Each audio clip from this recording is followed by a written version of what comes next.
Hello, everyone. Welcome to All In on Real Estate. I'm your host, Aaron Goins. I started this meetup because when I was in the military, no one in my circles talked about real estate. A lot of times talk about other things of wealth, but nothing about real estate. So I want to start a meetup where people can learn about real estate and build generational wealth in them families. So I'm very, very excited. It's the second week in a row. I have a repeat guest speaker. I would like for her to share what she's been up to since we last time we talked a little bit. It's been a little bit over a year last year. So Nicole Pendergrass, how you doing? Welcome to the meetup once again. Unmute myself. Hey, Aaron, thank you for having me back. I hope I could add some extra value this time. I have had a lot of things happening since the last time I was on. So I guess I can share that story and give some insights to people and really help with their journey, Yeah, absolutely. Absolutely. So, hey, there she is. Say hi. What's up? Oh, that's the on. So let me ask you. So what I'm gonna do is I want to start with your origin story first. And then we'll get into what you've been doing. So what is your origin story into real estate? Okay. I feel like my origin story actually has multiple beginnings. I guess I'll do the long story short is my origin story started the same year that my dad passed away. London, you are being rude. Go away. Go with daddy. My origin story started with the same year my dad passed away. I ended up going to a 3-day conference. It was my first real estate conference. My boyfriend then, who was now my husband, he had an extra ticket. Somebody else he invited didn't want to go, and so he invited me. I happened to go, and then I found out that people can invest in real estate and you don't have to have a lot of money. You don't have to be, a millionaire. You don't have to be a big corporation. And I just was blown away. I had been looking for that thing that was going to give me financial freedom, to give me the options to do what I wanted to do in life, because my original plan had gotten derailed. And I got all sold on real estate. I was all in on real estate. So from there, I was doing all the things. Like, I was trying a bunch of different strategies based on me not having like good money or good credit. And eventually I got to the point where I did a 3-family house hack. And from then I just managing that, going through a lot of issues and problems and eviction and all these other things, just learning how to be a landlord, a property manager, and doing all of that. And in 2019, I was able to refinance and use that money. And I knew I wanted to scale and I wanted to get bigger and go larger. I had taken a pause on my real estate progression, as far as being active in meetups and going to meet people and networking and doing any of the other things you're supposed to do, because I was just so busy dealing with the one property I had and having a lot of life stuff happen. Like, I got married, I had my first baby, was pregnant with my second one when I ended up refinancing. And so at that point I said, you know what? This can be busy for the rest of my life. I could be busy forever. At some point I need to make a decision to say, okay, I can breathe a little bit now. I feel like I'm treading water. It's enough for me to take what I have now and be proactive in scaling my portfolio, because I still want more than this. It was never meant to end at just getting the 1 3-family house. I wanted more. And so at that point is when I joined a coaching program, and it kind of like escalated from 2019. I feel like is the real beginning of my true multifamily journey. So what was your biggest takeaway at the early stage of your journey? Biggest takeaway, trust but verify, and know your value. Know what, or work on at least one thing that you think like you have an affinity for, and get good at that or get great at that. And then network with that little piece of skill in your pocket. because then you have some value that you can add to other people as you're networking with them. I think in the beginning, I did get mentorship early on, but it was just like a broad overview and they didn't really help me dive deep into any one area. My mentor was somebody out in the Midwest and he was telling me like, oh, you can have a yard sale. I'm like, yo, sir, I'm in New York City. Nobody's having yard sales out here. Like that's just not a thing. So I didn't have someone who understood my situation and where I was coming from to be able to really guide me in the correct path. So all that to say is that kind of threw me off on going deep into any one area. And my main takeaways were like, if I had known or was intuitive enough to realize what my value was at that point, then I could have dug in on that as far as like my education and skill set. And when I was networking and going to all these events and meeting all these people, it wouldn't have just been haphazard. I would have done intentional networking and actually said, this is a skill set that I can provide. This is what I do. Is that something that would be helpful to you and your organization or to your endeavors, what you're doing? And I could partner with somebody who was actually doing something larger at that point. And then the other thing, when I said trust but verify, that was the seller that I purchased that 3-family house from. He told me a lot of stuff that wasn't necessarily true. It was kind of not a straight out lie, but more of a mission of information. Some was a straight out lie, but so that part of it as well is just kind of like we had agreements that weren't adhered to. And I didn't realize in the moment that I actually still had options. Even if I wanted to still get the deal done, I had options I could have exercised that would have still made the deal move forward, but make him like feel the pain of being dishonest from the beginning. But it is what it is at this point. And I guess those are my two biggest takeaways. Know your value to add to another team if you want to scale, and make sure you trust people, but verify what they're telling you. Yeah, I definitely agree with you, what you're saying, and it really resonates with me. I can, and then, I think the good thing about it is that you had these learning lessons early that, wasn't devastating to you, that you can, move up and show out, later on and learn from it. So I love that.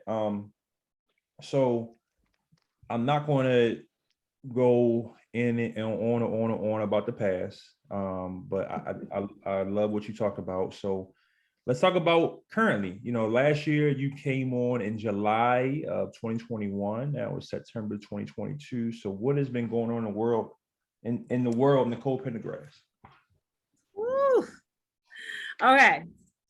July of 2021. Where was that? I had purchased my first commercial building. I have a 6-unit that I purchased in December of 2020.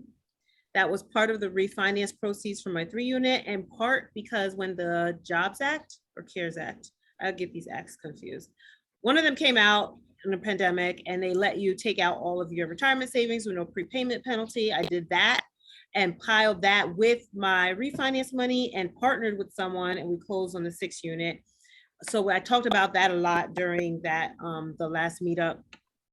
But since then, we had still been in the process of repositioning that building. There were a lot of units that were severely maintenance deferred. The owner, her husband had passed a few years earlier, and she hadn't even been to the property until we went to the inspection together. So she didn't really know what was going on. She kind of was just like giving it all in responsibilities of managing the property to the maintenance guy that her husband was using before. And so after we kind of self-financed the repairs for each unit as they were turning, so we were giving people the option to stay if they wanted. But if they wanted to leave, then we were, okay, now it's time to fully rehab your unit and get it to market rent. So rents were at like between $480 and $600.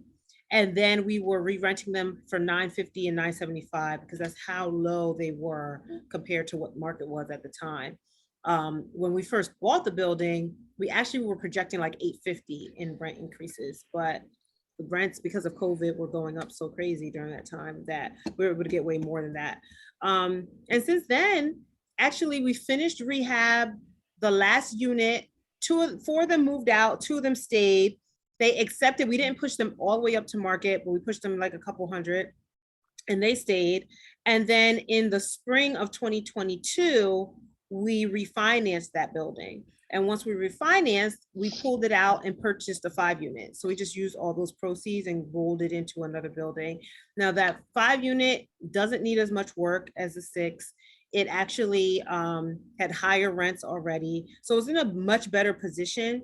And the way that that purchase was actually crazy, because I was in Tulum when we closed, because I already had this retreat with a mastermind I'm a part of, and that was already planned. So I was already going there when we had the closing date settled. And so my partner here, he was kind of navigating that whole situation. I signed whatever like power of attorneys I needed to sign beforehand, and they had all the documentation that they needed. And I was not sitting on a beach. That would be a great story to say, but I was in a Tulum grocery store buying liquor. So I don't know if that like counts. It's still vacation, right? Not the beach, but we're preparing to go to the beach. In any case, we purchased that.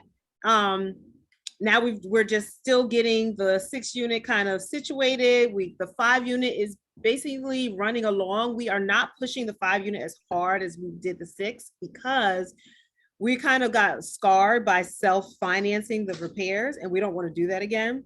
So we're actually taking any cash flow from the 5 and kind of just storing it until we have an estimate of how much we're going to need to repair units. If there's 2 units that need a lot of repairs, if those tenants ever decide to move, we know we're gonna have to come out of pocket for that. And so we're keeping reserves until we have enough saved up that we can cover those repairs and not have to come out of pocket. And after we get that threshold, then we'll start taking distributions. And then since then, what else? I've started a podcast. I've started actually raising capital for larger deals. So now I am officially capital raising on a couple of syndications. And it's kind of crazy. It's a lot to learn about the capital raising world. Is so different than when you are just purchasing things on your own or doing a joint venture. It's difficult. It's a lot of people put on social media, oh, we closed this, or my investors are doing this. But especially when you're starting off and you need to learn what your investors and what the people that follow you and look out for or look up to you and want to do business with you, what they're actually looking for. It takes a little finesse to kind of learn what that is and to tailor your offerings or the opportunities to what they're looking for, and making sure that they know how to be prepared for when an offering is going to come, because sometimes these come out of the blue and you don't know, and people aren't ready. Their funds are either tied up in another project, or they're in the retirement account. They didn't transfer them, roll them over, or what, they're just not ready. You know what I mean? So capital raising world is a whole new world that I'm still definitely learning. But yeah, that's what I've been doing. Actually, I also just launched a mentorship program. So it's like podcast, syndication, mentorship, and what's next is I do want to look at potentially doing a fund, because that will help a lot of my investors be able to participate into larger deals if they don't have the traditional minimal investment requirements that a lot of syndications require. And so that's the next thing. I don't know how quickly that's going to happen, but it's been on my mind for a while. Elias, I'll give you the podcast information. I'll put it in here soon. Okay, so wow. I mean, I love the progression and what you're doing. Also, before I start really digging into some stuff, can you tell what you was doing on social media too, for at least for a little bit? That was part of. Well, social media, that's been a beast. Social media can be harder than you think it is until you get started.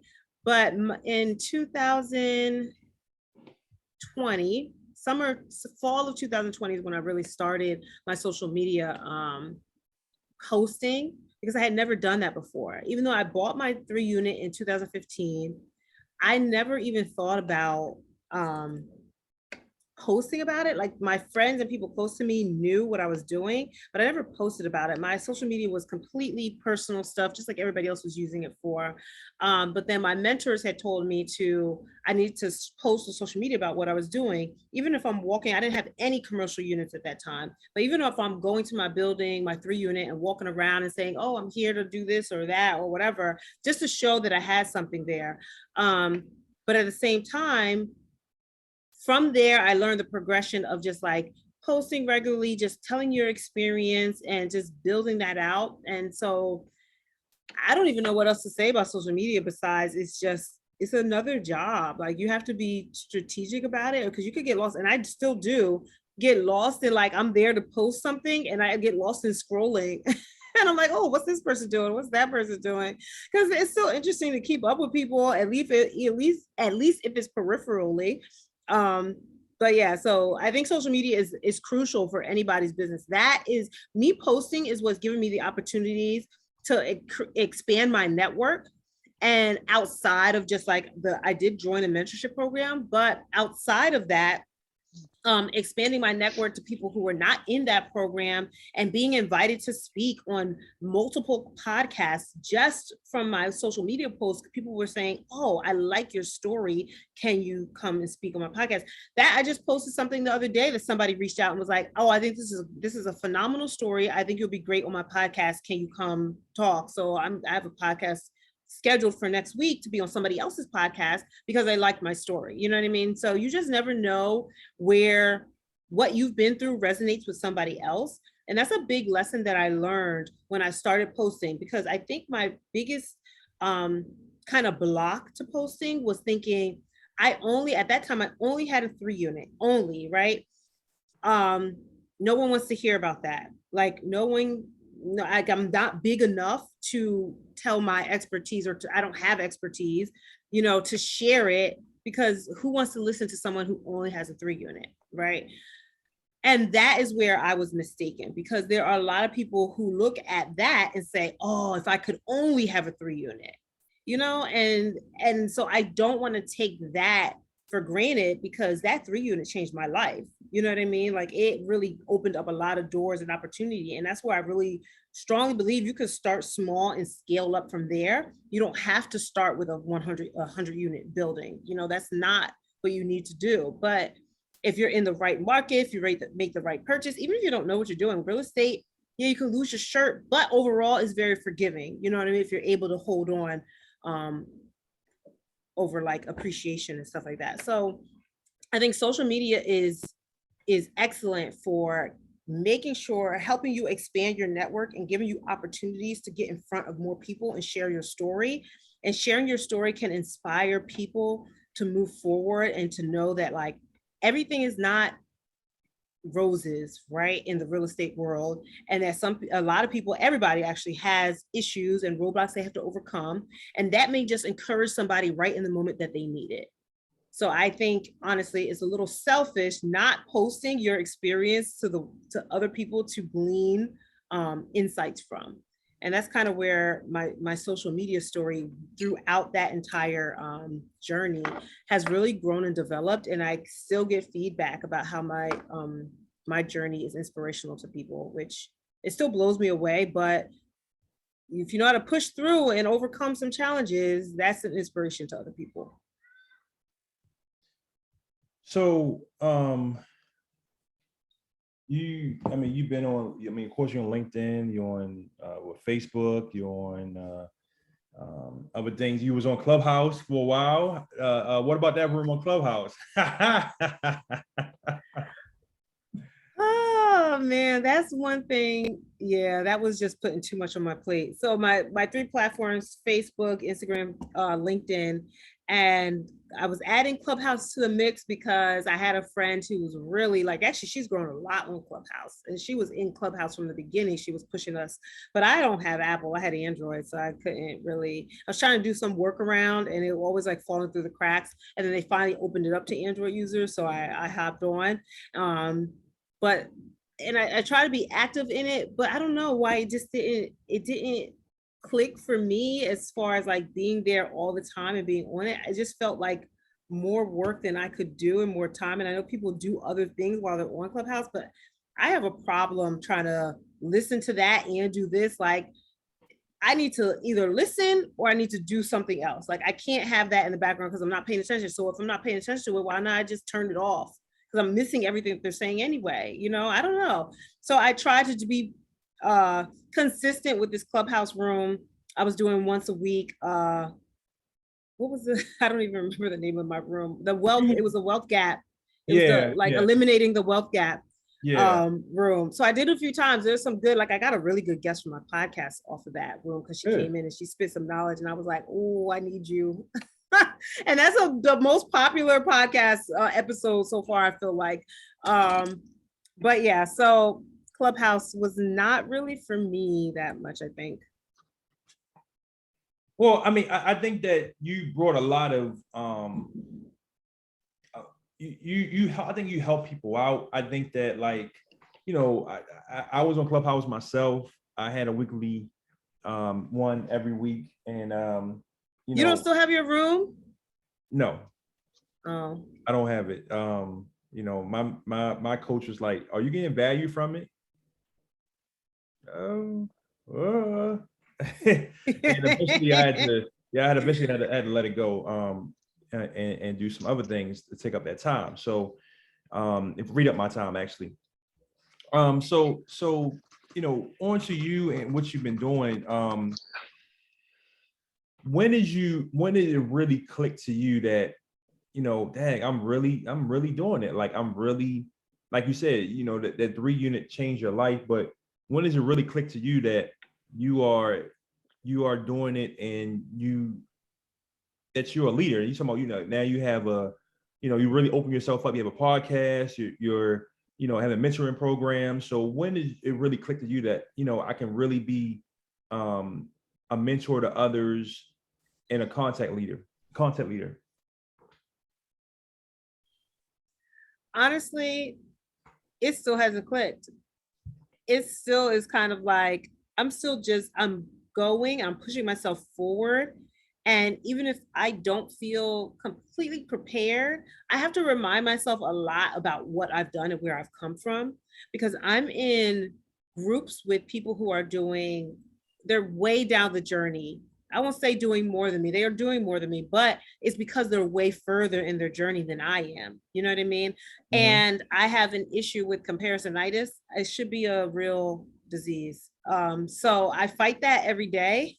And some days and some weeks, it's a real disease, right? Okay. That should be like something diagnosable. But in any case, so with that, because you're in these groups and you never want to be in the group. You always hear that you don't want to be the smartest person in the room because then you're in the wrong room, right? Because you always want to be learning from people who are ahead of you. So I'm in these rooms where I'm definitely not the smartest person in the room. And I'm constantly learning from these other people, and I'm taking, like, success leaves clues, they say, and I'm taking all the clues and implementing all the clues that I can, but at the same time, what you have to fight in that circumstance is not feeling less than because you're not where someone else is, right? Because then if that's like a fine balance, how are you not the smartest in the room, but then don't feel bad about yourself for not being the smartest in the room, right? Like, I'm not going to go join a room where I'm the smartest just so I can be like, oh, I'm smarter than everybody. That's not how you grow. That's not how you push yourself forward and develop and get to the next level, right? Right. And so I think as far as it clicking, I'm still in the process of accepting and looking back from where I've come and all the experiences that I've had, and I actually have value to give and impart to people, especially when they're not as far in their journey as I am. Everyone can reach back and pull somebody else up a little bit further. And that's what I'm doing. Like, I'm getting pulled by people on one side and I can reach back and pull people on the other side. And that's kind of where I have to continuously remind myself of that. To feel like, okay, I deserve to be in this place and I deserve to be here because I actually have gone through some things and I've made it this far from the limited resources that I started with. because you never know somebody's origin story. Like you were asking me at the very beginning, you don't know what they're starting with, what resources they have, what family members they have, how much capital, what their mom or dad did. You don't know any of that. So to compare yourself to somebody else's journey is pretty ludicrous, because you're not starting from the same place. And who knows what they would have been able to do with the same, if they started with the same resources I started with and went through the same roadblocks that I went through. You never know. So it's still clicking. It's in the process. It's clicking a little more each day as I continue to progress. So can you, I think you talk, my next question is Progress. this to you. So what about for you being in these rooms? Like, how has that impacted you being not the smartest person in the room? How has that helped you?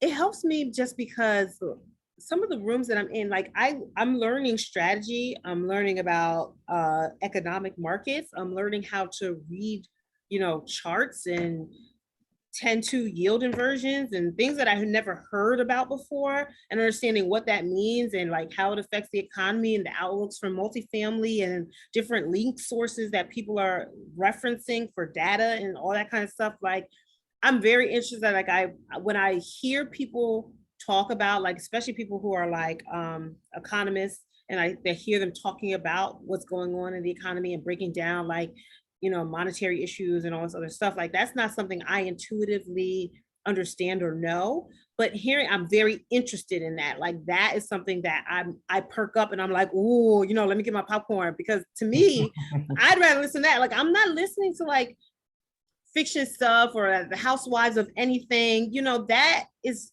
to me, it's just a waste of time for me. It's not something that even like in my spare time I want to do. I'd rather listen to a podcast on economics and current monetary issues. You know what I mean? Like, that's just something that interests me. And so being in these rooms gives me insights that higher level operators, people who are doing hundreds and hundreds of units in each acquisition, people who are raising millions of dollars, and like someone who can raise a couple $1 million in a day with a couple of phone calls. You know what I mean? So I'm listening and looking at their strategies and techniques, and I see the inside chat. Like, I see what they say behind closed doors. You know what I mean? Like, stuff that other people, are not privy to, and you wouldn't know because you have to put on like that professional demeanor when you're talking to people. But I see the backside of that, which is very helpful for me, because it lets me decide what I'm going to take and what I'm not going to take, and what I'm going to implement and what feels good for me, what I see working and what I don't see working. You know what I mean? So it's just helpful because it gives me tools, and whether I'm not going to perfect the tools right out the gate the first time I'm trying to use them, but it is helping me in my progression, even with the couple of races that I'm doing now. I see all the tips and tricks that they've talked about over time, and I have to think about how can I apply that to my situation? How can I really implement it? I just need to put in the work and what that looks like and that kind of thing. So it's very helpful being inside. So there's 2 more questions for you. Where do you see yourself in the next 5 years? Oh, you're going to ask them one at a time. Okay. 5 years. I actually feel like I have done vision boards before, and I could pull them up. But I'm actually at the tail end. I got like 1 chapter left of reading Traction. And that is making me think, okay, I need to redo everything. Especially like now that I've had experience with, with these first couple of capital raises. My original, the goal of Noir Vest Holdings is to help my minorities and overlooked individuals and investors be able to gain access to opportunities that they normally aren't able to have access to. And that includes syndication, even though syndications is a newer thing because of the Jobs Act, but it also still leaves out a lot of our population because the minimums are so high, or because you have to be an accredited investor, and that's a population that I really want to serve, because I feel like they're being overlooked. You know what I mean? And so one of my main things has always been the capital raising side for particular opportunities that would allow those types of investors with those financial, require or not required with financial, you know what I'm saying? Mhm. with those kind of like indications, and they have those restrictions, I guess, on investing. And so for me, that leads me, and that's kind of a reason that funds has been in the back of my mind for so long, and I keep thinking about it, and it keeps resurfacing as a potential solution to the issue. Because then I can set the minimum, as low as I want it.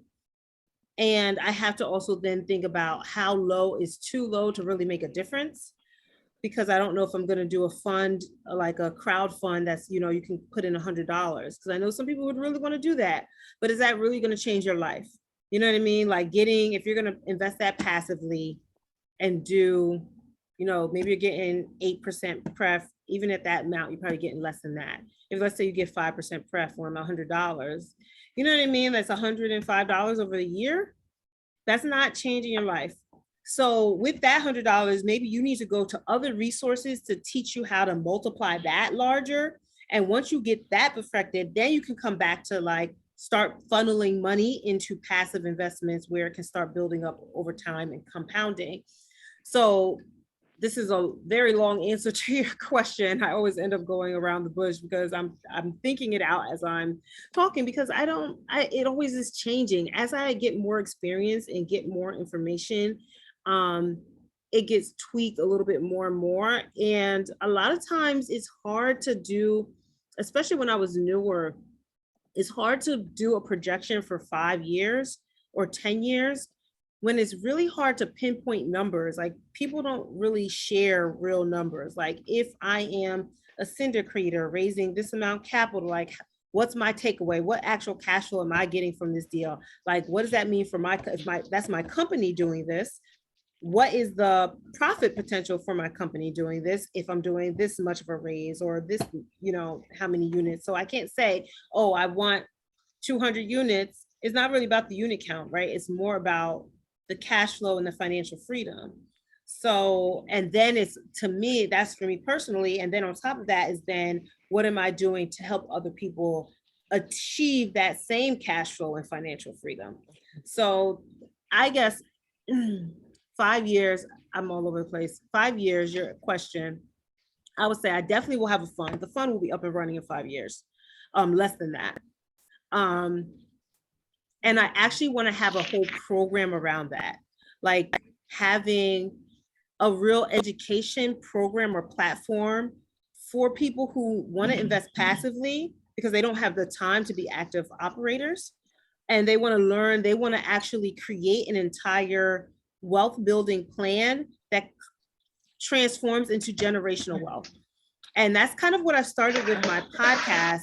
The whole purpose of my podcast was to help people create a generational wealth plan. So there's wealth for now and there's wealth for later. So I think you still need to, some people might not care, but like they might be just happy with everything that they have in their lives right now and don't really want more, right?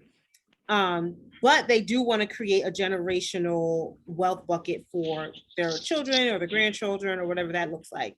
So helping you figure out what that is, what you have to do with your money now, how you have to invest it, what kind of returns you should be looking for, what kind of projects you should be putting your money into based on your goals, and make that a plan. And then, okay, now you're investing it, but how do you protect it? How do you make sure it stays generationally? Like, do you have to put it in a trust? What are the distribution requirements of that trust? What kind of like power of attorneys or all these other documents and estate planning documents that you need? So on top of how do you make the money, how do you protect the money, and what tax benefits and all that other, that's like, it's a whole holistic like plan for growing and protecting your money so that it can actually last over generations and won't be squandered 3 generations down the road, which we know a majority of wealth is squandered at that time frame.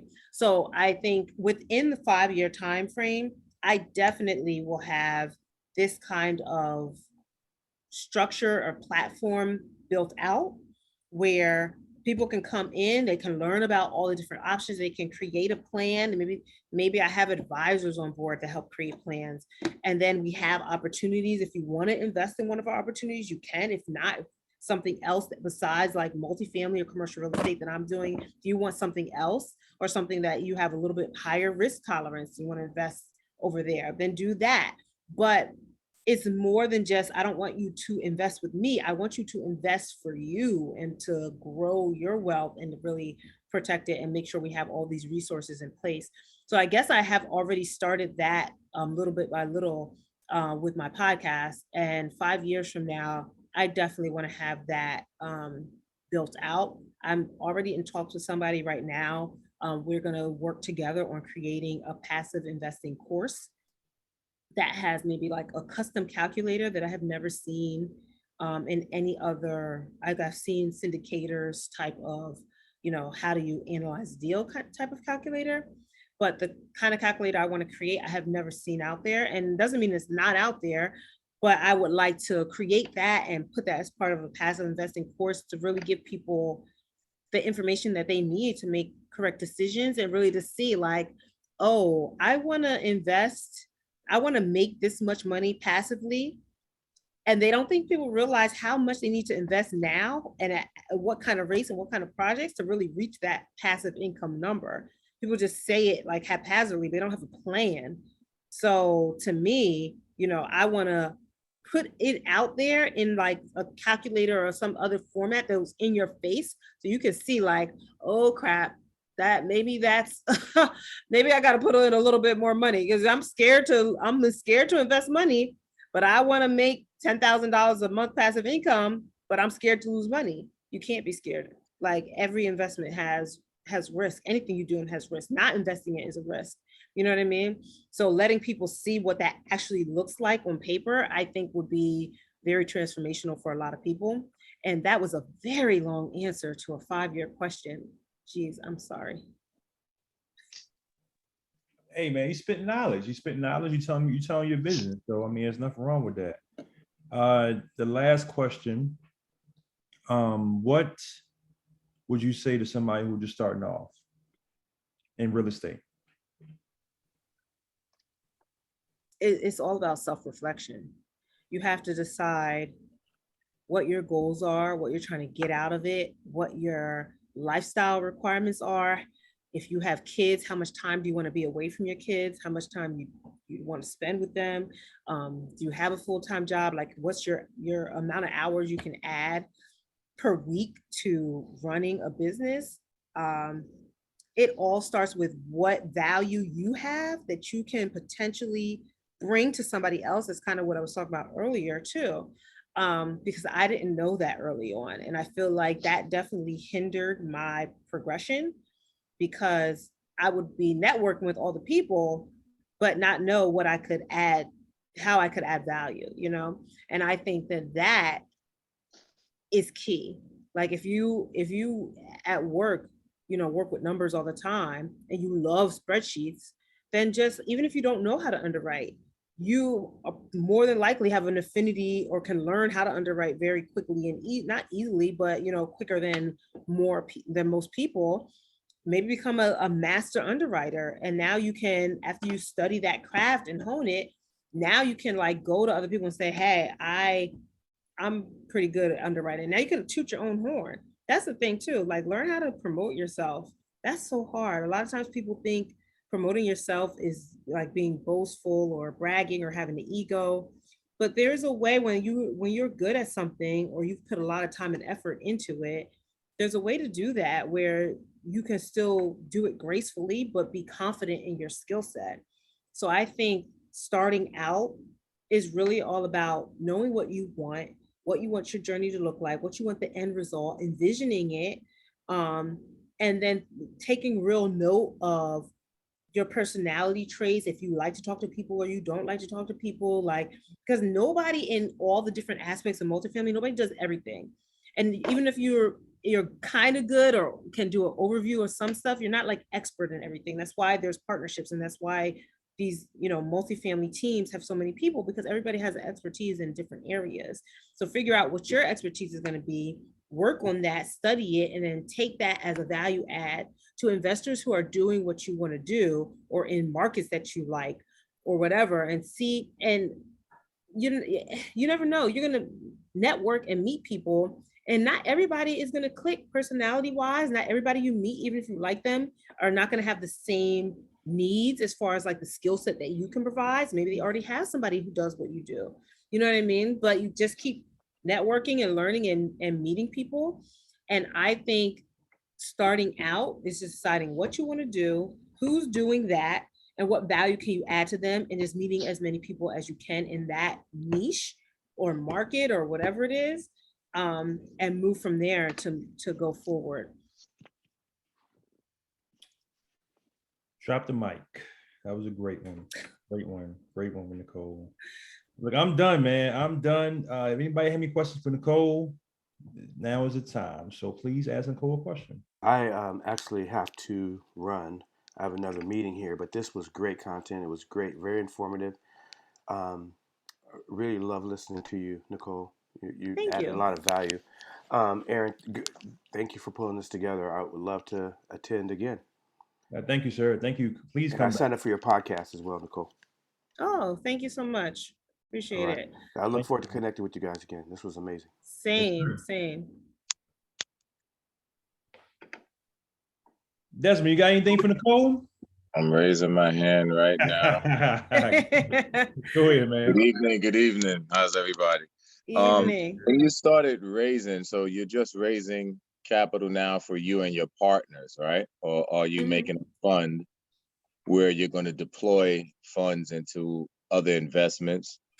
I know you probably have a certain percentage where you have to hold for reserves, like you said. So that could be commercial. I mean, that could be partnerships or syndication, but you're doing just syndication right now? Right now, the only the raises that I am participating in are for syndications. I have not raised for like a partnership type of structure yet. That's actually something I've been thinking about more since I've been raising for syndications. I'm like, oh, if I'm doing a smaller project, I know I'll probably raise like from 2 or 3 people and get this project done, especially if you don't want to do a full syndication for a smaller project. Yeah, I know it might be a little bit more costly for syndication because usually there's more people, I guess, and you have you're the placement manager, or you have someone else doing that. I am very low on the totem pole for these raises and these groups, honestly. And so what I'll say is, because both of these, they're my first 2 raises, and it takes a few of them to kind of get used to the cadence of it, and how to talk to your investors and really build up that investor base who's really invested. Because the first time is like you're kind of catching people off guard if you haven't been talking to them already before it. And so that's where I'm learning a lot about how much I should be doing beforehand before I just jump into raises.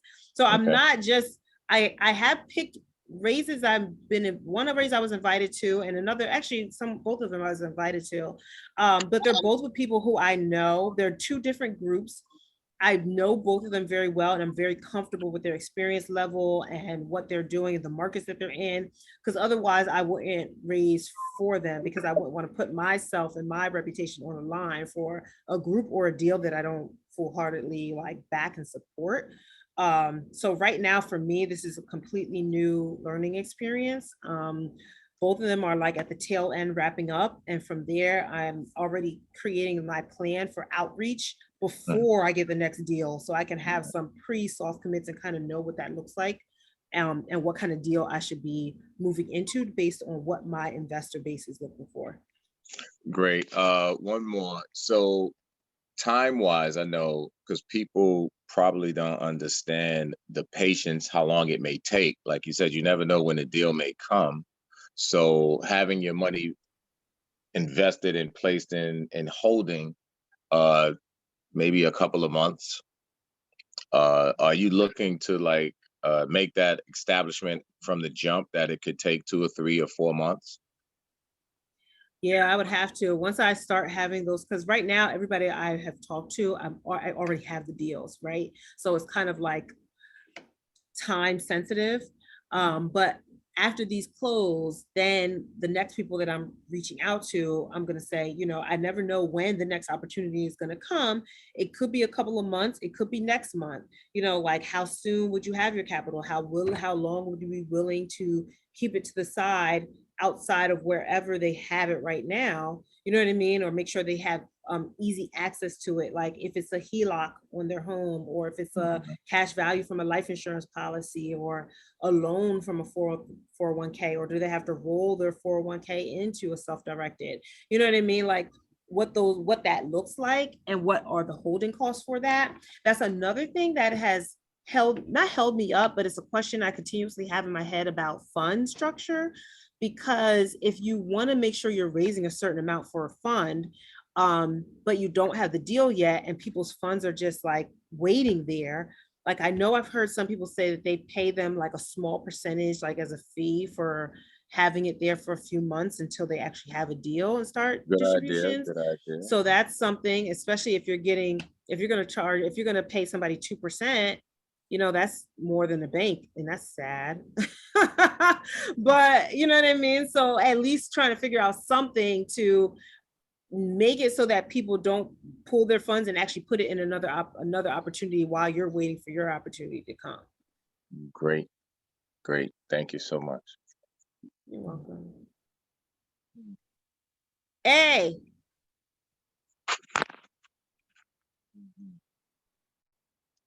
She put You don't have a question? Hello, you do. hello. Hey. What's How up, are you? everybody? Thank you, What Nicole. is Thank up? you for inviting us. What is up? Super proud of you. Oh my Thank goodness. you. To hear you talk so much knowledge. I don't have a question. I just wanted to say, hey, everybody, mine's Arjun Buyer. Nicole and I are in Wire together.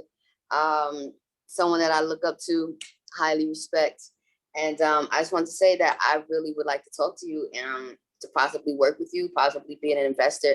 Want to know when you look for your investors, what do you look for? I actually look to see what they want.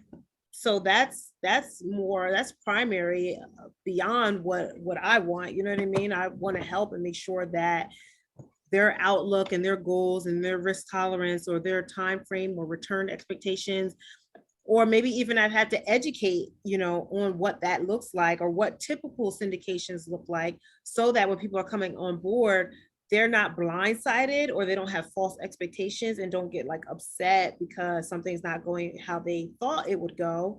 You know what I mean? I just want to make sure. I'm very big on clarity of communication, and making sure everything is as transparent as possible. I don't like playing games with that kind of stuff, especially when it comes with people money. And even when it doesn't, because I like transparency. I like knowing as much detail as possible. And not everybody wants all of that. But if I give you as much detail as possible, I don't want anybody to come back to me and say, oh, you didn't tell me that. No. There's going to be nothing that you told me that I didn't tell you. Mommy, yes. My head feels a little bit cold, but not that cold. It feels cold, but not that cold. What does that mean? You're supposed to be going to bed right now. It's bedtime.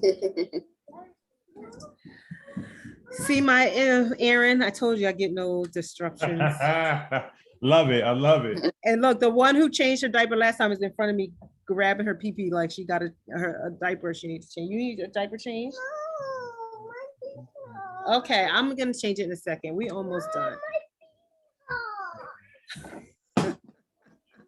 Hey, see, and you know what?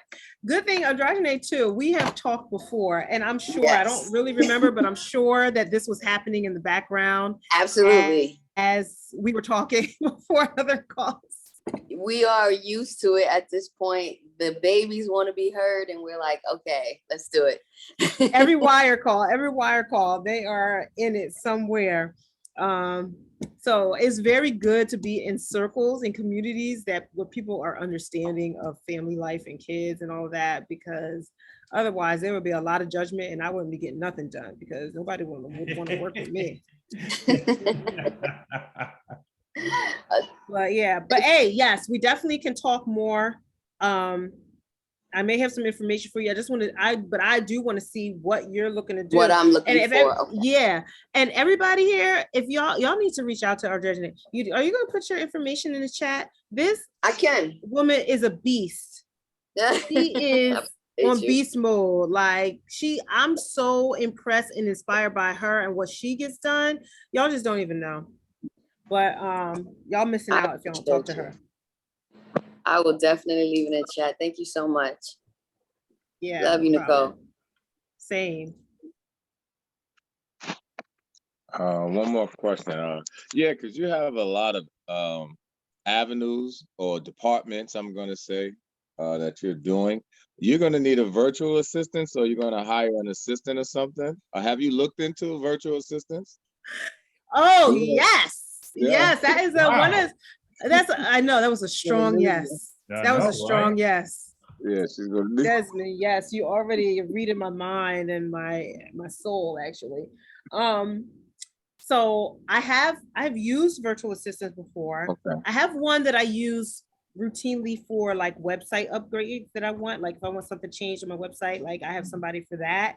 But ultimately for all the other stuff, like all the like continuous process things that like I don't really need to be doing. I just don't have like, and I've just had a call with a virtual assistant company, and you just do the hours that you need, and they have different virtual assistants on staff that are like expertise in various areas. So whether somebody can do your social media posting, or they can do your podcast editing, or they can do video, editing, or they can write copy for, newsletters or blog posts and that kind of thing. Right. So that's all that I would love to implement on a regular basis, because I haven't written not one blog post. I don't even have to figure out how to get a blog onto my website to write the blog post, besides just actually writing the content for a blog post. You know what I mean? So it's just stuff like that. Yeah. Right. I want to be automated. I want a system. So I've talked to a few, like maybe 3 or 4 different people who have had virtual assistants, and kind of what that looked like for them and how they found a good virtual assistant. Some people have one that can do multiple things and they hire them full time. But I also know that not one person can do everything. You know what I mean? And that's kind of unrealistic to think that, if you're an employer and you think your employee can do, they can do I'll be back and for a video. bit. Okay. I'm going to talk. I wish you all the best, Nicole. Yeah, thank you. But I definitely, and especially with reading the book Traction, as I mentioned earlier, that has a lot of like vision and processes and making sure you have everything as a system, and you have the right people in the right seats, and you have these processes and all that stuff. And so that's something I really want to concentrate or put some energy into focusing on for the rest of this year. And even if it's not completely set out, but at least I want to I've started hiring virtual assistants and really setting up aside like what projects you should be working on consistently and really help me grow and expand to the next level. Well, Nicole, our guy Lawrence Laddie is on here, so I just want to say I want to call him out and say if anybody is in the DC area, come join Lawrence Saturday night at Maurice Philogeni's restaurant. So well, go ahead, man. Go ahead, please promote it. Laddie. What's up, Nicole? Hey, how's everybody doing? No, I'm sorry, I missed this. I was on a call, and the call lasted long. I was supposed to get these, and I'm excited for this weekend coming up. This some Saturday night down in Washington D.C. I'm hosting my Mastermind Dinner Series with Maurice Philogene as the keynote speaker. So if you're in the DC area, even if you're not in the DC area, take the train down, the Amtrak train. It's a lot comfortable. It's very comfortable, right? Yeah, and, I would highly suggest take the train. Don't take the bus. Yeah, I've done it a few times, and the bus is not. No, we ain't having that. No bus business. No, we have no bus business. No. But if you can't make it this weekend, don't worry about December 10th. We'll be in New York City. Ooh. So I had to say this too. Thank you, Aaron. No problem. I have to say this too, that if you can't make it to DC, if you can make it to Chicago tomorrow, I'll be hosting a dinner in Chicago tomorrow. So Is there a train? I'm trying to think. Is there a train? Where's a train route? Does it go from New York to Chicago? I'm sure there must be a train that goes that direction. It is. I'll be in Chicago tomorrow night. I catching a flight tonight to Chicago. Hey, let me say this too. I know we're recording, right? And please, anybody got a question for Nicole, please ask. But hey, Lawrence, I told you, man, Sunday they had 2.5 hours wait at SeaTac Airport. 2.5 hours because they did some interns left. They didn't have enough people at TSA, so it was a 2.5 hour wait at TSA and security line. Did you get TSA pre-check? Nah. You buy that. Listen, that's the best thing since sliced bread. Anybody struggling in line, I go right to TSA pre-check, hi. They go, okay. Yeah. They gotta take their shoes off. People tell me all the time, but I feel like I don't fly enough to warrant getting pre-check.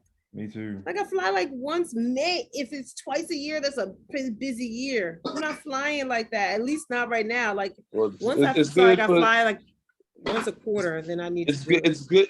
It's good for like 4 or 5 years. So plan ahead. Listen, even if you don't fly every time, who wants to go to the airport and stand in a line that snakes around? You gotta take your shoes off. You gotta take this. You gotta take the laptop out your bag. None of that happens when you PSC pre-check.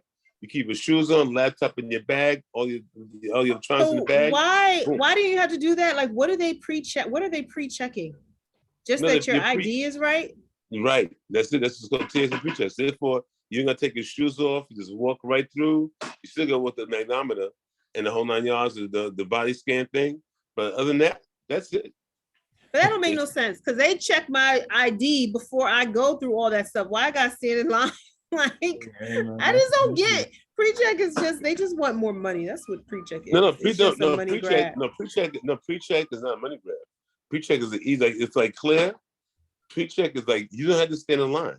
Yeah. If you go to the pre-check line, you got to pay for it. Yes, because they get your fingerprint and everything. Oh, they get your fingerprint. Yeah, listen. You go to Staples. I was at Staples in Tuckahoe Road in the Yonkers. Listen. That's the best thing since sliced bread. Okay. One line. I didn't know they also like got your pre-check, like your actual fingerprint, because they probably do a whole background check on you and all that stuff then too. Okay. They know from the Bronx. Yeah. Oh wow. Well, hey, I wanted to say this too. So speaking of New York City, my guest speaker did a testimonial video for somebody. It was a while ago, I guess, but I just want to highlight I'm a proud client of Gold Crown Credit, Ms. Dolly Garcia. I'm her new client, so I'm very, very excited to work with her and get started with night. So I'm really, really excited for that. And if you guys want to hear about her, she's been on many meetups. She's been on my man Lawrence Laddie's meetup, so check her out. But I highly suggest her to anybody. So look forward to working with you, Dolly.